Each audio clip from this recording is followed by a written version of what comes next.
अस्सलाम वालेकुम। Kaif 7 company law. आज इंशाल्लाह हम लोगों का लेक्चर नंबर 24 है। आज इंशाल्लाह हम डिस्कस करेंगे प्रोसीडिंग्स ऑफ डायरेक्टर्स मीटिंग को।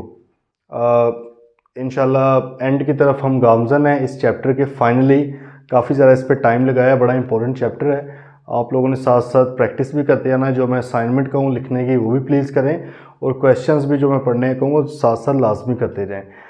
अच्छा जी, यार प्रोसीडिंग्स की बात करते हैं। जैसे हमें पता है कि जनरल मीटिंग्स कहा जाता है, जब मेंबर्स मिलते हैं तो उन मीटिंग को जनरल मीटिंग्स का नाम दिया जाता है, जो कि इसी बुक में हम आगे जाके पढ़ेंगे। फिलहाल हम डायरेक्टर्स की बात कर रहे हैं, तो भाई जब डायरेक्टर्स आपस में मिलते हैं उसको बोर्ड मीटिंग कहा जाता है। अब बोर्ड मीटिंग करने का तरीकाकार किस तरह से होगा, मीटिंग में रेजोल्यूशंस किस तरह से पास होंगी, कितने लोगों का उसमें आना ज़रूरी है, कितनी की मीटिंग्स होना ज़रूरी है, ये सारा कुछ इंशाल्लाह आज देखते हैं। तो बुक पकड़ लें जी, फिर साथ साथ इंशाल्लाह इसको आज स्टार्ट करते हैं। Proceedings of the board. सबसे पहले बात आती थी कोरम की। क्या वर्ड है जी? कोरम। कोरम क्या होता है? कभी सुना है वर्ड आप लोगों ने? ये शायद आप लोगों ने न्यूज़ में कभी सुना हो कि जी पार्लियामेंट का कोरम पूरा नहीं था, या कोरम की निशानदेही कर दी गई। इस तरह कोरम से मुराद होते हैं minimum number of participants in a meeting.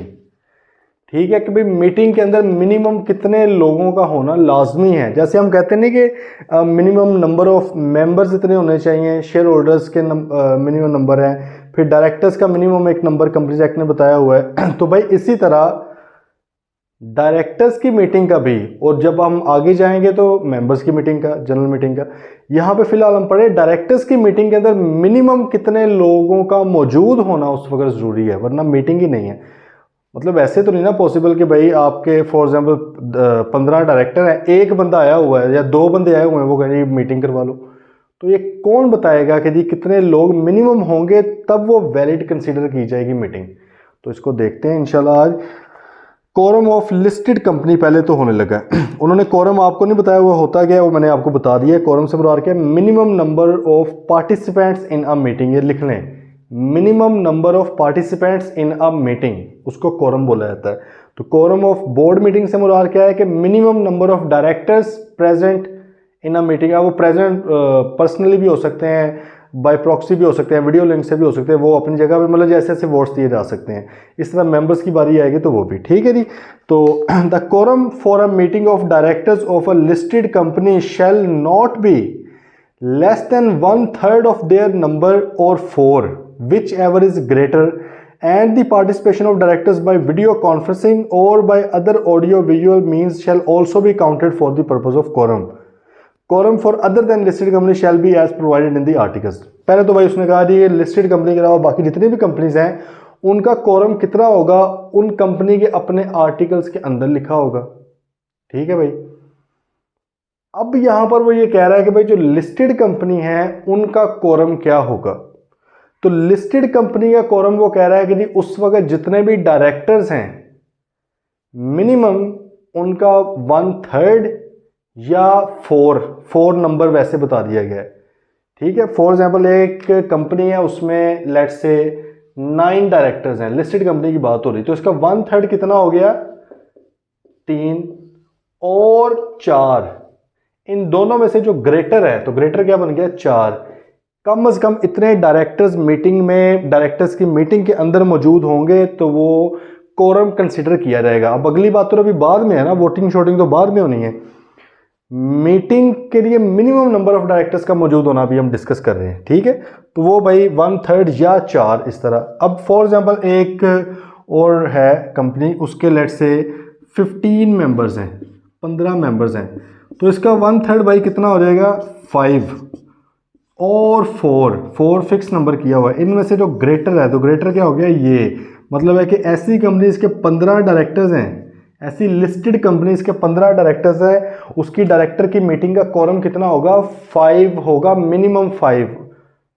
Quorum का मतलब भी मिनिमम नंबर होता है। बाकी मतलब है कि इसमें 5 कम से कम डायरेक्टर हिस्सा लेंगे तो मीटिंग वैलिड होगी। ठीक है। बाकी अभी चीज़ें नहीं हम डिस्कस करें, वो तो हम आहिस्ता आहिस्ता पढ़ेंगे मीटिंग के अंदर, डिस्कशन किस तरह होनी है, वोटिंग किस तरह होनी है वगैरह सारा कुछ, ठीक है। और वो कह रहा है कि ये जो बंदे जो काउंट करने हैं ना, इसके अंदर जो वीडियो कॉन्फ्रेंस के थ्रू इन्वॉल्व है या ऑडियो विजुअल के थ्रू, मतलब कि कंपनी ने अगर कोई और भी तरीकाकार दिया हुआ है वोटिंग में आने का तो उनको भी काउंट कर लेना है, ठीक है। मतलब ज़रूरी नहीं कि बाय पर्सन ही मौजूद होना लाजमी। Example 10, listed company has 7 director, listed company के 7 डायरेक्टर्स हैं। The quorum for board meeting shall be complete by participation of at least, कितने बंदे भाई, कम से कम 4, क्योंकि 7 का अगर 1/3 करें तो ये तो मेरे ख्याल में कोई लेट्स से कोई 2.25 मेरे ख्याल में बन रहा है।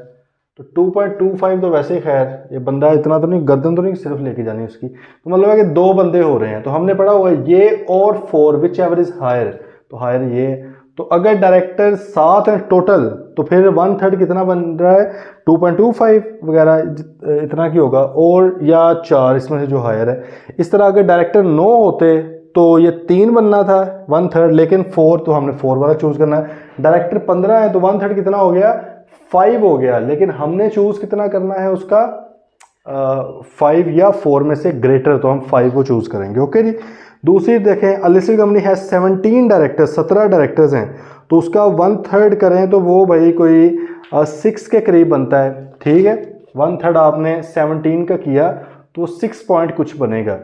तो वो पॉइंट के बाद आपको पता है राउंड ऑफ करना, तो आप उसको मतलब अगर वो पता ही ना 0.5 के बाद हो तो ऊपर को राउंड ऑफ कर देते हैं, राउंड अप कर देते हैं, और अगर 0.5 से नीचे हो तो राउंड डाउन कर देते हैं, ठीक है। तो आपने उसकी बेस पे किया तो भाई वो 6 और 4 में से आपने डिसाइड करना था, तो ग्रेटर वॉज 6। आइए समझ, ठीक है। आगे चलें, ये तो कोरम की बात होगी। नेक्स्ट थिंग है कैजुअल वैकेंसी सिचुएशन। हाँ, अब ये कोरम के अंदर ही बात हो रही है। If there are not enough directors to form a quorum to fill a casual vacancy, all the remaining directors shall be deemed to constitute a quorum for this limited purpose। हाँ, अब वो कहते हैं कि भाईजान अगर तो कैजुअल वैकेंसी हो गई है कंपनी में, डायरेक्टर्स की मीटिंग में कोई कैजुअल वैकेंसी होगी और कैजुअल वैकेंसी के अंदर को उसी के अंदर ही आपने कोई बंदा नॉमिनेट करना है उसके लिए, कैजुअल वैकेंसी के लिए फिल करनी है वो वाली पोजीशन, लेकिन कैजुअल वैकेंसी होने की वजह से आपका क्या है, बंदे पूरे नहीं हो रहे, ठीक है। एग्जांपल देखिए आपको समझ आएगी। लिस्टेड कंपनी है 7 डायरेक्टर्स, 7 उसके डायरेक्टर हैं। Unfortunately 4 directors died in a car accident, 4 directors car accident में फोत हो चुके हैं, ठीक है।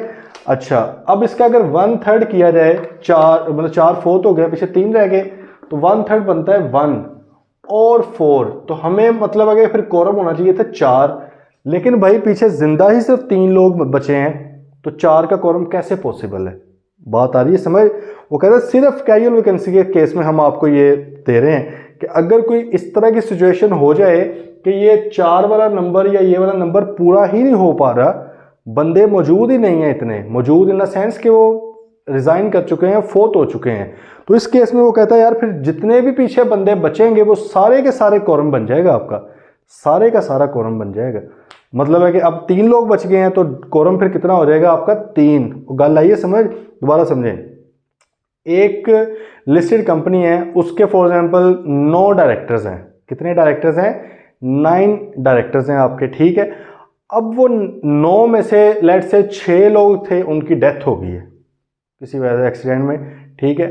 अब पीछे बचे कितने बंदे, 3। जब हम 9 का 1/3 करते हैं वो भी 3 बनता है, तो 3 और 4 दोनों में से ग्रेटर चूज करना था, 4 चूज करना, 4 मौजूद ही नहीं है, कितों कर लिए चूज। तो फिर हमें क्या करना पड़ेगा, जितने भी बाकी पीछे बच गए हैं वो करने पड़ेंगे।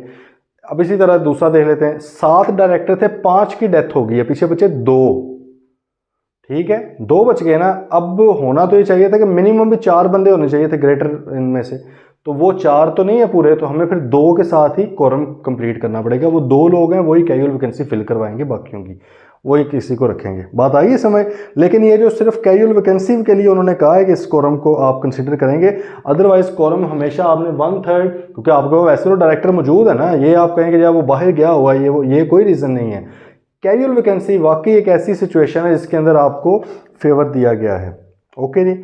फ्रीक्वेंसी ऑफ मीटिंग, तो भाई board of a public company underline कर लो, प्राइवेट कंपनी के लिए बताया नहीं गया हुआ कब कब मिलना है। पब्लिक कंपनी चाहे वो लिस्टेड हो या अनलिस्टेड हो, shall meet at least once in each quarter of a year, हर साल के एक क्वार्टर में कम से कम एक बार मिलेंगे। क्वार्टर आपको पता ही है 3 महीनों का कहते हैं, सही है, मतलब है कि जी उन्होंने जनवरी टू मार्च क्वार्टर इसको बोला जाता है, 3 महीने, इसमें कम से कम एक बार मिलना, ज़्यादा बार मिलने में कोई ममानियत नहीं है, मिले डेली मिले यशी करें, लेकिन कम से कम एक बार। फिर इसी तरह जून का क्वार्टर, अप्रैल में जून आ गया, फिर आगे सितंबर का क्वार्टर, जुलाई होगा सितंबर, इस तरह आगे दिसंबर का, ठीक है।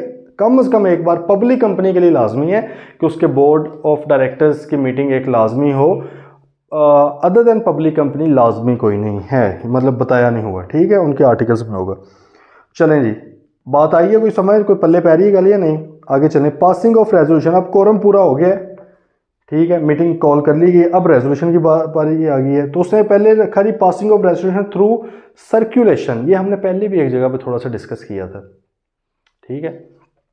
Passing of resolution through circulation, circulation से मुराद क्या है कि भाई आके वोट नहीं हो रहे, कोई मीटिंग नहीं कंडक्ट हो रही, वैसे ही रेजोल्यूशन को सर्कुलेट करके लोगों के पास पहुंचा के उस पर साइन लिए जा रहे हैं। Validity, a resolution in writing approved by a majority of directors or committee of directors for the time being entitled to receive notice of a meeting shall be as valid and effectual as if it had been passed at a meeting of directors or committee of directors duly convened and held, ठीक है।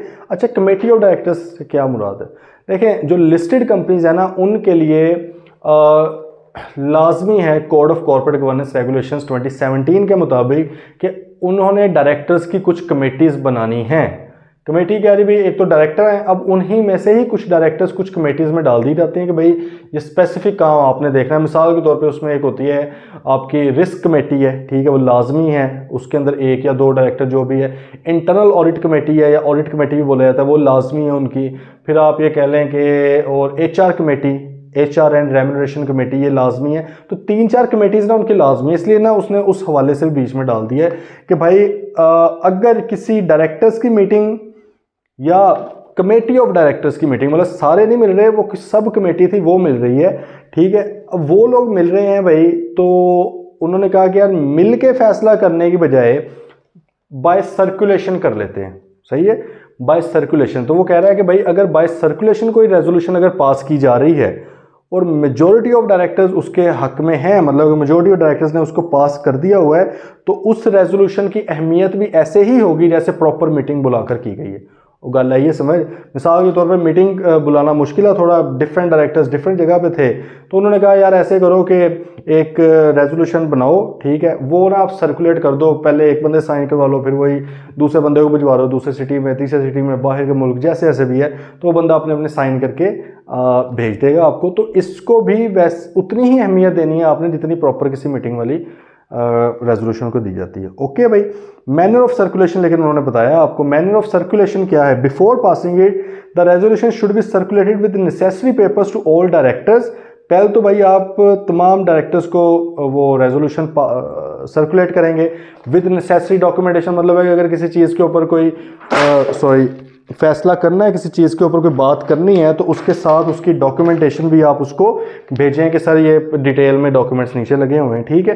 तो such resolution shall be noted at a subsequent meeting of board और committee and made part of the minutes of such meeting, ठीक है। Minute से मुराद क्या होता है, आपकी मीटिंग के अंदर जो कार्रवाई हुई है उसको, मतलब प्रोसीडिंग्स जो हुई हैं उनको मिनट्स कहा जाता है, मिनट्स लिखे जाते हैं। वो कहते हैं भाई जब ये आपने सर्कुलेशन के थ्रू की है मीटिंग, ठीक है, तो मतलब कि सर्कुलेशन के थ्रू रेजोल्यूशन पास की है डायरेक्टर्स की, तो अब ये मीटिंग तो कन्वीन नहीं की गई थी, मीटिंग तो नहीं बुलाई गई थी, लेकिन जब अब अगली कोई मीटिंग होगी ना, तो उसके अंदर फिर आपने ये स्पेशल, ये जो सर्कुलेशन वाली मीटिंग थी, सर्कुलेशन वाली रेजोल्यूशन थी, इसके मिनट्स को भी आपने वैलिडेट करना है, रेटिफाई करना है बेसिकली।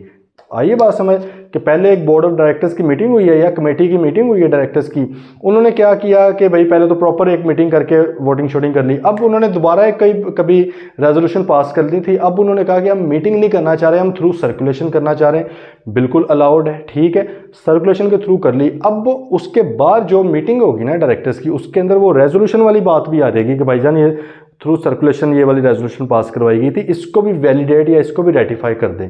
वो मीटिंग उसको रेटिफाई करेगी तो फिर वो जो है सर्कुलेशन वाली रेजोल्यूशन को सही माना जाएगा, वरना नहीं सही माना जाएगा। अगर वो मीटिंग कहती भाईजान हम तो नहीं मानते इसको सही, तो फिर वो रिजेक्ट हो जाएगी। लेकिन आगे उसने अब कह रहा है, a directors agreement to a written resolution pass by circulation once approved may not be revoked. लेकिन अगर सब्सिक्वेंट मीटिंग के अंदर उसको एक बार अप्रूव कर दिया गया कि हाँ भाई वो सही हुई थी, अब दोबारा जाके कोई 1-2 मीटिंग बार या कोई साल बार आपने कहा गया नहीं उसको नहीं हम मानते, उसको हम रिवोक करना चाह रहे हैं, तो ये अलाउड नहीं है। ठीक है जी, ये उसने कहा है। इसको अगर हम थोड़ा समराइज कर लें तो वो ये कहना चाह रहे हैं कि भाई डायरेक्टर्स का मीटिंग के लिए लाजमी मिलना ज़रूरी नहीं है, रेजोल्यूशन पास करने के लिए मिलना ज़रूरी नहीं है। वो थ्रू सर्कुलेशन भी रेजोल्यूशन पास कर सकते हैं, लेकिन ऐसी रेजोल्यूशन पास करने के लिए एक तो पहले तमाम डायरेक्टर्स को वो रेजोल्यूशन का कंटेंट, एजेंडा वगैरह अलॉन्ग विद नेसेसरी डॉक्यूमेंट्स वो आपने भिजवाना है। ठीक है, फिर वो डायरेक्टर्स अपनी अपनी मर्जी उसको देंगे। अगर मेजॉरिटी ने उसको अप्रूव कर दिया तो वो ओके होगी। अब वो सब्सिक्वेंट मीटिंग के अंदर वो वाली बात डिस्कस की जाएगी और उसका पार्ट बन जाएगी। ठीक है, उसके मिनट्स का पार्ट वो भी बन जाएगी। और ऐसी रेजोल्यूशन जो एक बार पास हो चुकी हो, अप्रूव हो चुकी हो, उसको दोबारा रिवोक नहीं किया जा सकता, उसको ख़त्म नहीं किया जा सकता। ओके जी, चलें नेक्स्ट आया records of resolution and meeting of board. भाई आपने किस तरह का रिकॉर्ड अपने पास रखना है इनके हवाले से। Every company shall keep records comprising all resolution of the boards pass by circulation. भाई सर्कुलेशन के थ्रू जितनी भी रेजोल्यूशन पास हुई हैं तमाम रिकॉर्ड मौजूद होना चाहिए कंपनी के पास। And minutes of all proceedings of board meetings और committee of directors along with names of participants to be entered in properly maintained books. देखें, एक तो उसने रेजोल्यूशन बाय सर्कुलेशन वाला अलग से बता दिया कि ये वाली होगी, क्योंकि इसके प्रॉपर मिनट्स नहीं ना बने। मिनट्स तो बनते हैं अगर मीटिंग कॉल की गई हो, इसकी तो मीटिंग ही नहीं थी, ये तो सर्कुलेशन के थ्रू है। इसको भी अपने पास रखना है तमाम रिकॉर्ड। और इसके अलावा भी जो रूटीन मीटिंग्स होती हैं डायरेक्टर्स की या डायरेक्टर्स की कमेटी की, तो उनके भी तमाम प्रोसीडिंग्स के मिनट्स बनाकर आपने अपने पास संभाल लेने हैं। Okay, authentication minutes recorded as above if purporting to be authenticated by the chairman of the meeting or by the chairman of the next meeting shall be the evidence of the proceedings at the meeting। वो कहता है कि भाई meeting के अंदर जो minutes वगैरह हैं उसके ऊपर उस मीटिंग का चेयरमैन ज़ाहिर एक पर्सन होगा जो हेड कर रहा होगा मीटिंग को, डायरेक्टर्स में से ही होता है, सही है, चेयरमैन ऑफ बोर्ड उसको बोला जाता है, जो उसको चेयर करेगा। जब उसके ऊपर साइन हो जाएंगे ना तो उसका मतलब क्या है कि वैलिड है ये। ठीक है, या कई बार क्या होता है कि उस मीटिंग के अंदर तो नहीं साइन हो चुके, अगली मीटिंग का जो चेयरमैन था उसने साइन कर दिए पुरानी मीटिंग के ऊपर भी, तो वो भी क्या समझा जाएगा कि ये मिनट्स वैलिड हैं बिल्कुल। ओके, उसका एविडेंस है। नेक्स्ट आ गया copy to director. A copy of the draft minutes of meeting of board shall be furnish to every director within 14 days of the date of meeting. भाई meeting के 14 दिन के अंदर अंदर आपने वो जो ड्राफ्ट बनाया था, जो लिखे थे मिनट्स ऑफ मीटिंग, 14 दिन के अंदर अंदर आपने तमाम डायरेक्टर्स को उसकी कॉपी पहुंचा देनी है। ठीक है, और इसके अंदर सिर्फ वो डायरेक्टर्स नहीं आ रहे जिन्होंने मीटिंग अटेंड की है। हो सकता है ना कि भाई 15 डायरेक्टरों मीटिंग अटेंड ही 8 लोगों ने की है, बाकी 7 ने नहीं की, तो भाई ये आपने मिनट्स ऑफ मीटिंग, अच्छा वो जो 8 ने अटेंड किया हो सकता है वो उनमें से भी कोई 2-3 लोग उस वक्त सोए हों। ठीक है, उन्हें भी कोई समझ नहीं कि मीटिंग में हो क्या रहा है, इसलिए वो कहते हैं कि भाई जब मीटिंग हो जाए, ठीक है, उसके बाद आपने with in 14 days of that meeting minutes की कॉपी, उस मीटिंग की कार्रवाई की कॉपी तमाम डायरेक्टर्स को, चाहे वो मौजूद थे चाहे वो मौजूद नहीं थे, तमाम डायरेक्टर्स को आपने 14 दिन के अंदर अंदर कॉपी पहुंचा देनी है, ताकि उन्हें पता चल जाए कि भाई क्या हो गया मीटिंग के अंदर। ठीक है, place for keeping record and time duration. The record must be kept at the registered office of the company from the date of resolution meeting और decision simultaneously in physical and electronic form. Physical form में भी रखना है उसको, मतलब physical page वो रखना है फाइल्स में लगा के, और इलेक्ट्रॉनिक फॉर्म मतलब पीडीएफ वगैरह में भी आपने उसको रखना है। And it shall be preserve for at least 10 years in physical form and permanently in electronic form.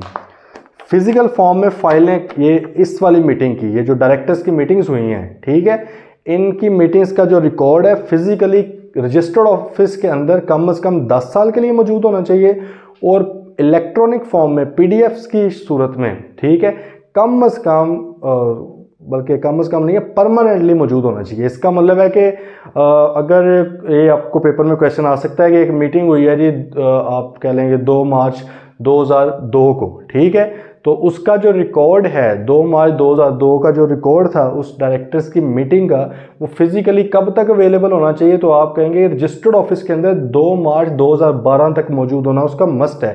लेकिन अगर ये आया कि जी SECP का एक ऑफिसर है, कमीशन का एक ऑफिसर है, वो आया जी, उसने कहा कि इलेक्ट्रॉनिक फॉर्म में आज की डेट पे मुझे मिसाल के तौर पर 2024 में ये दिखाएं, तो क्या वो देख सकता है रिकॉर्ड इलेक्ट्रॉनिकली? बिल्कुल भाई देख सकता है, ठीक है। फिजिकली अब वो नहीं देख सकता, फिजिकली टाइम बार हो चुका है, 10 साल का कहा, हमने 10 साल बाद रिकॉर्ड जला दिया हुआ है 2012 में, ठीक है। पढ़ा भी हो तो ना दो उसको, क्योंकि कानूनी तौर पे फिजिकली नहीं दे सकता, हाँ, लेकिन इलेक्ट्रॉनिक देखना है उसने, वही चीज़ अब इलेक्ट्रॉनिक शेप में हो, परमानेंटली स्टोर करनी है, तो उधर से देख सकता है। आगे है भाई बात समझ। चलें जी, ये था जी आपकी प्रोसीडिंग्स का। कल इंशाल्लाह रिस्ट्रिक्शंस, प्रोहिबिशंस एंड लिमिटेशंस एक आपका लास्ट छोटा सा टॉपिक है, इंशाल्लाह उसको देखेंगे, तो होपफुली फिर फाइनली ये चैप्टर एंड हो जाएगा। एक क्वेश्चन है ये वाला, अभी देख लेते हैं। क्वेश्चन प्रोसीडिंग्स का लाजमी प्रैक्टिस क्वेश्चन 22 है। हैदर लिमिटेड है जी, a listed company is in the process of finalization of financing facility with the bank. कर्जा लेने लगे जी वो बैंक से, एक लिस्टेड कंपनी है।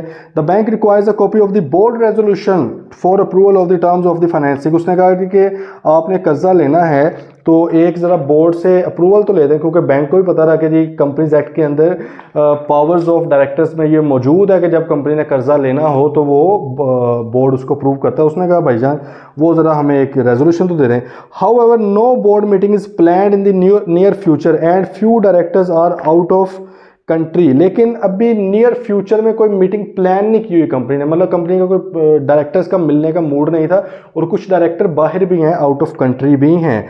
इन the light of the provisions of the companies act explain what alternate course of action is available to HL and the steps it would be required to take. अब आप उनके consultant हैं, तो secretary साहब ने company के आपको call की, सेक्रेटरी होता है मोस्टली जो कंप्लायंस वगैरह को देखता है, उसने कहा कि यार वो बैंक तो कह रहा है कि आप लोग हमें 5-7 दिन के अंदर कोई इसका जो क्या कहते हैं अप्रूवल दें बोर्ड की मीटिंग का।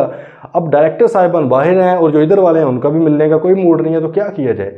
आपने उनको कहना है कि सर एक तो होती है मीटिंग कॉल करके रेजोल्यूशन, और एक क्या होती है रेजोल्यूशन बाय सर्कुलेशन। वो आप सर्कुलेशन करवा के कर लें, सही है। जब आप तमाम डायरेक्टर्स को एक एक कॉपी भेजें, ठीक है, साथ तमाम जो रिक्वायर्ड डॉक्यूमेंट्स वगैरह हैं, जो सपोर्टिंग डॉक्यूमेंट्स हैं, वो उनको भेजें, और उनको अगर वो मेजॉरिटी ऑफ डायरेक्टर्स उस सर्कुलेशन को पास कर देते हैं तो वो आपकी रेजोल्यूशन क्या हो जाएगी, पास हो जाएगी। हाँ, लेकिन जो सब्सिक्वेंट मीटिंग है उसके अंदर आपने इसको वैलिडेट करवा के इसको उधर लिखवा लेना है, उसका मिनट्स का पार्ट बनवा लेना है। तो भाई ये सिंपल आपका जवाब हो जाएगा।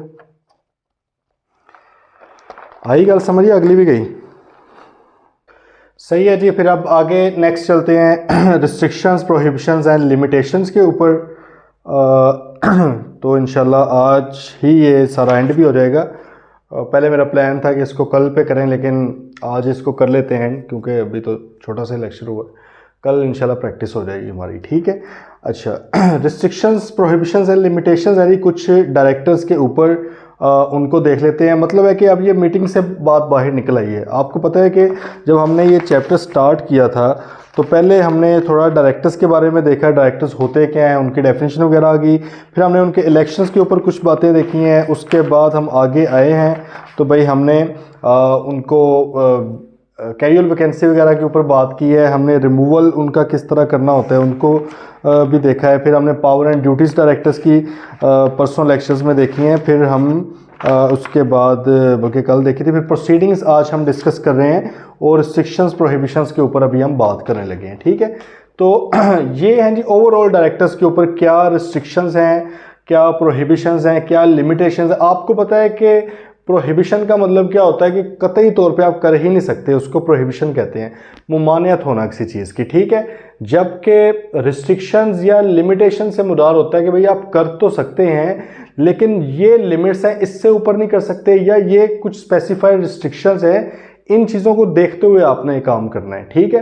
तो उसी के वाले से अभी देख लेते हैं। सबसे पहले बात आ गई रिस्ट्रिक्शन ऑन डायरेक्टर्स रेम्यूनरेशन, कि भाई डायरेक्टर्स रेम्यूनरेशन ले तो सकते हैं। अगर तो प्रोहिबिशन होती तो प्रोहिबिशन वर्ड लिखते, वो कहता है कि ले तो सकते हैं लेकिन देर आर सर्टन रिस्ट्रिक्शंस। देख लेते हैं जी।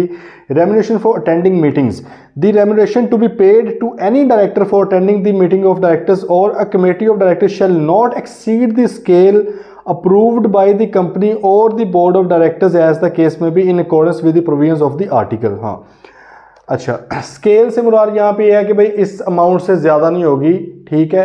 जो अमाउंट फिक्स कर दी जाएगी किन की तरफ से, या तो कमेटी उसको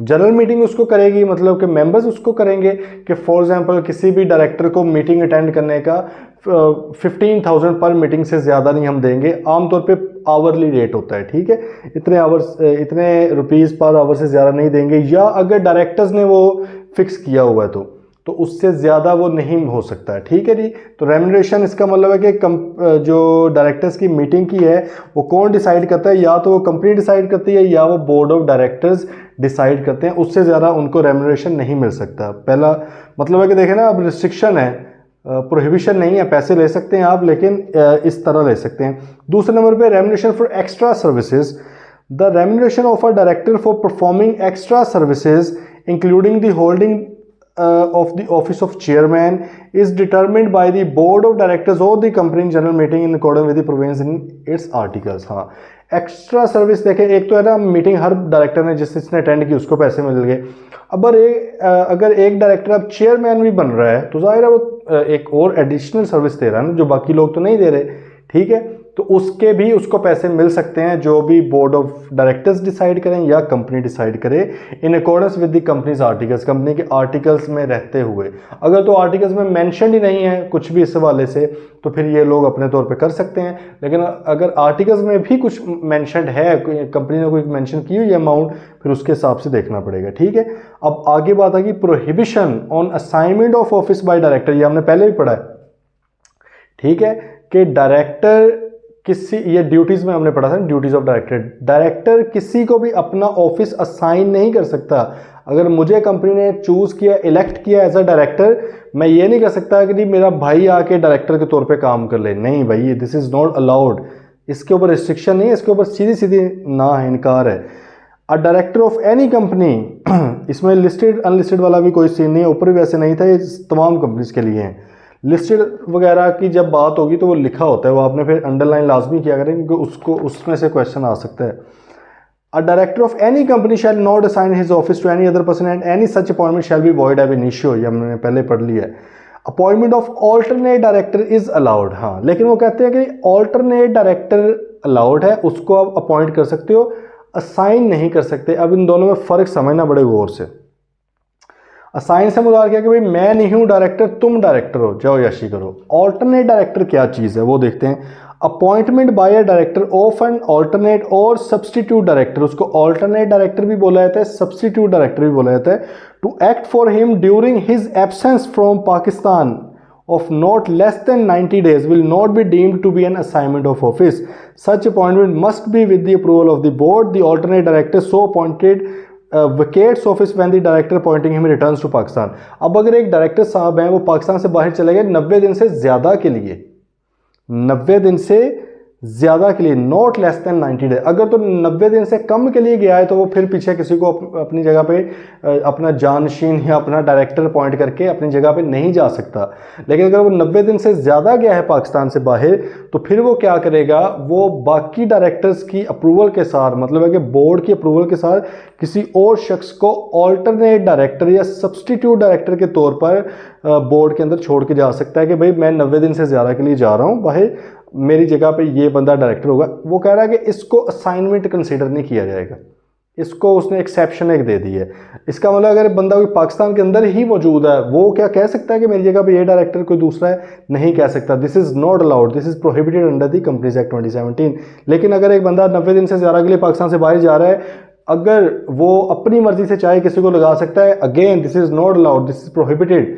लेकिन अगर एक बंदा 90 दिन से ज़्यादा के लिए पाकिस्तान से बाहर जा रहा है, वो बाकी डायरेक्टर्स के अप्रूवल के साथ, मतलब कि बोर्ड के अप्रूवल के साथ किसी शख्स को सब्सटीट्यूट डायरेक्टर या ऑल्टरनेट डायरेक्टर के तौर पे पाकिस्तान में छोड़ के जा रहा है अपनी जगह पे, is this allowed? Yes, this is allowed. लेकिन जैसे ही वो बंदा बाहर जब पाकिस्तान से वापस आएगा इधर, तो जो ऑल्टरनेट डायरेक्टर था वो जाहिर है उसके लिए जगह छोड़ देगा, वो बस चला जाएगा फिर घर को, ओके जी। Then restriction on transactions involving directors ऐसी ट्रांजैक्शन जिसमें डायरेक्टर्स इन्वॉल्व हैं, मतलब है कि डायरेक्टर को कर्जा दिया या डायरेक्टर से कर्जा लिया, इस तरह की चीज़ें, ठीक है।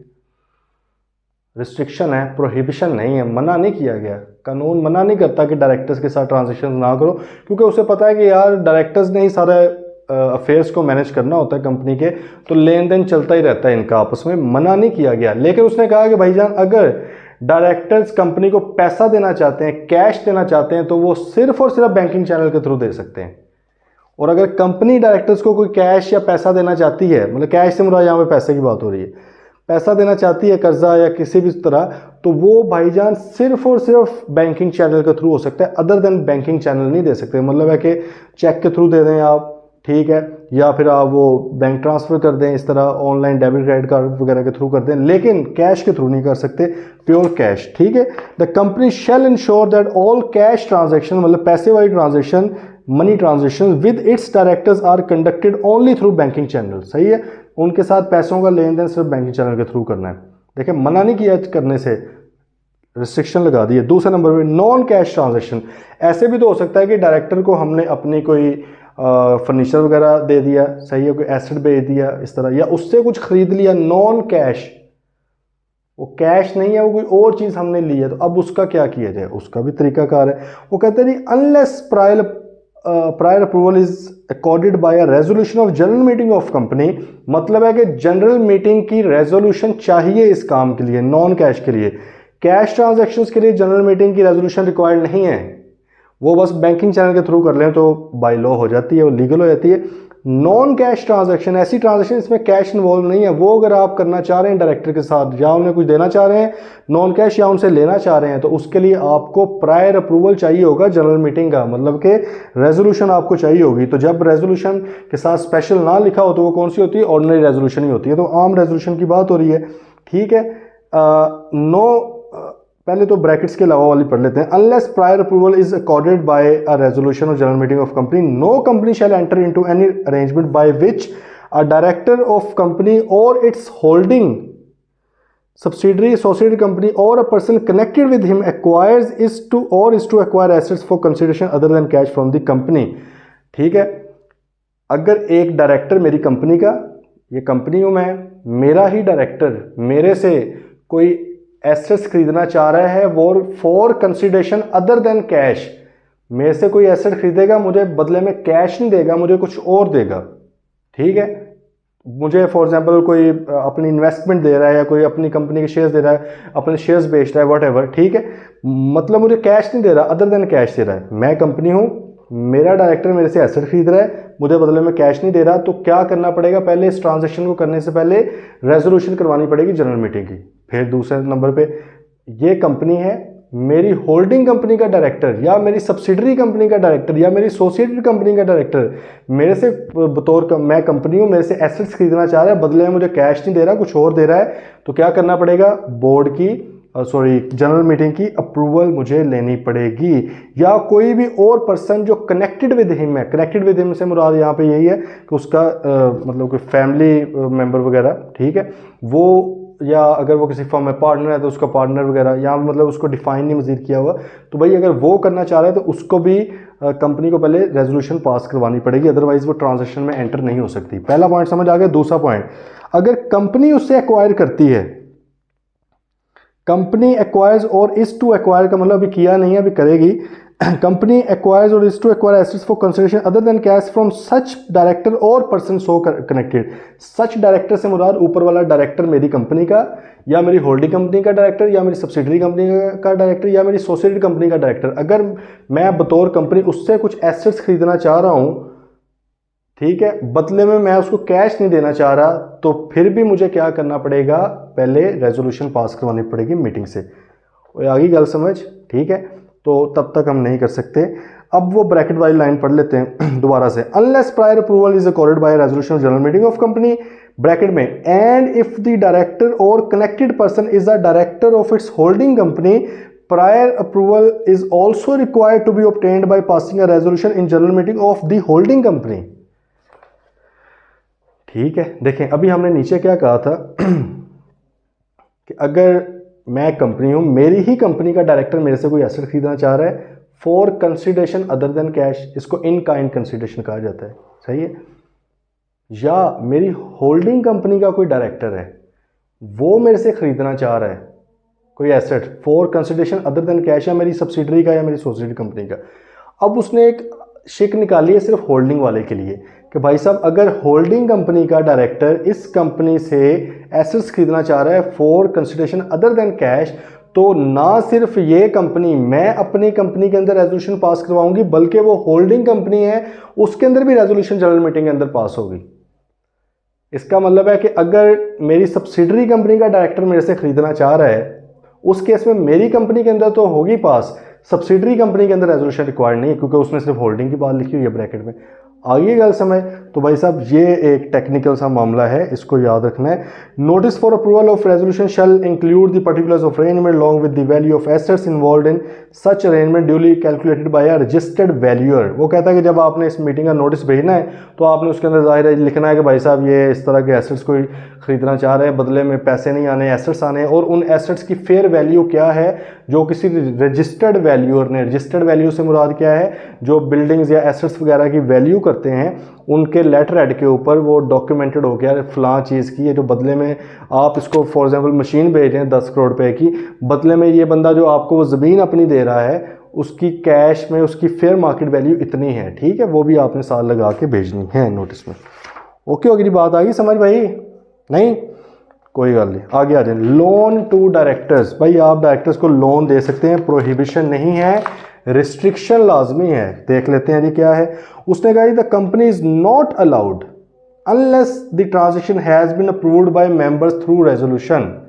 मतलब है कि भाई कंपनी बगैर रेजोल्यूशन के ये दो काम नहीं कर सकती, तो इसका मतलब रिस्ट्रिक्शन होगी ना, प्रोहिबिशन तो नहीं हुई, कंपनी अलाउड नहीं है। अगर सिर्फ इतना पता था परेशान हो गए हम, लेकिन साथ ही उसने कहा कि भाई unless the transaction has been approved by members through resolution to make a loan to director of the company or of its holding company or any of his relatives। और रिलेटिव्स में बता रही है स्पाउस एंड माइनर चिल्ड्रन है। अभी पीछे एक close family member आया था, वहां पे उसने कहा था कि आपके दादा दादी भी आ गए, आपके नीचे बच्चे भी आ गए और सिबलिंग्स भी आ गए, स्पाउस भी आ गया। यहाँ पर जाके वो जिसकी, अब यही तो कन्फ्यूजन होती है पेपर के अंदर कि यार किधर क्या किया जाए, ठीक है। तो ये भाईजान कन्फ्यूजन आपकी प्रैक्टिस के साथ ही दूर होनी है। जब क्वेश्चन आएंगे क्वेश्चंस को करें तो इंशाल्लाह वो क्लियर हो जाएंगे मामला, ठीक है। अच्छा, तो भाई अगर एक कंपनी अपने किसी डायरेक्टर को कर्जा देना चाह रही है, या अपनी होल्डिंग कंपनी के किसी डायरेक्टर को कर्जा देना चाह रही है, या होल्डिंग कंपनी के डायरेक्टर के किसी रिश्तेदार को, या अपनी कंपनी के डायरेक्टर के किसी रिश्तेदार को कर्जा देना चाह रही है, तो भाईजान पहले क्या करना पड़ेगा, रेजोल्यूशन पास करवाना पड़ेगी मेंबर्स की, ठीक है। और दूसरे नंबर पे गिव अ गारंटी और security in connection with a loan made by any person to such a director और to any of his relative. या ये जो ऊपर वाले जो डायरेक्टर थे, मतलब कि मेरी कंपनी का डायरेक्टर या मेरी होल्डिंग कंपनी का डायरेक्टर या उसके रिश्तेदार, ठीक है, उन्होंने कहीं से लिया हुआ था कर्जा, ठीक है। तो हमने क्या किया, हमने बतौर कंपनी गारंटी दे दी कि भाई अगर वो वापस नहीं करेंगे तो हम करेंगे। तो काइंड ऑफ ये भी हमने गारंटी एक्सटेंड की है ना। तो ये क्या है भाई, इस केस में भी हम तब तक गारंटी नहीं दे सकते इन लोगों की जब तक के रेजोल्यूशन पास ना हुई हो। ओके भाई, अब नीचे बात आ गई जी additional requirement for listed company. अब अगर यही लोन्स वाली बात लिस्टेड कंपनी के लिए हो, approval of the commission is also required. तो भाई साहब कमीशन का अप्रूवल भी चाहिए फिर, क्योंकि लिस्टेड कंपनी में ज़्यादा थोड़ा से मामला आ जाते हैं सख्त किस्म के, तो वो दे रही है। एक्सेप्शन दे रही है, लेकिन उन्होंने एक एक्सेप्शन क्या है, above restrictions do not apply to a company which in the ordinary course of its business provides loans और गिव्स गारंटीज और securities for the due repayment of any loan. उसने कहा कि भाई अगर एक कंपनी का काम ही कर्जे देना है या गारंटियाँ देना है, तो उसके लिए फिर वो तो आम बंदों के लिए भी देती है, तो इनके लिए भी देते, कोई मसला नहीं है, कोई रेजोल्यूशन रिक्वायर्ड नहीं। आगे बात समझ। नीचे आ रहे हैं अदर प्रोहिबिशन। इसके अलावा एक दो प्रोहिबिशंस हैं, वो कौन सी हैं? Prohibition regarding making of political contribution. A company shall not contribute any amount और allow utilization of its assets to any political party और for any political purpose to any individual और बॉडी। भाई सियासी डोनेशंस आप नहीं दे सकते, किसी भी तरह की कोई भी कंट्रीब्यूशन नहीं कर सकते। पाकिस्तान में दुनिया में से अलाउड है, यूएसए के अंदर प्रॉपर लॉबीज बनती हैं, कंपनीज वो प्रॉपर मतलब कि सपोर्ट करती हैं, एलानिया तौर पे भी, उधर लीगल है, इधर ये नहीं है।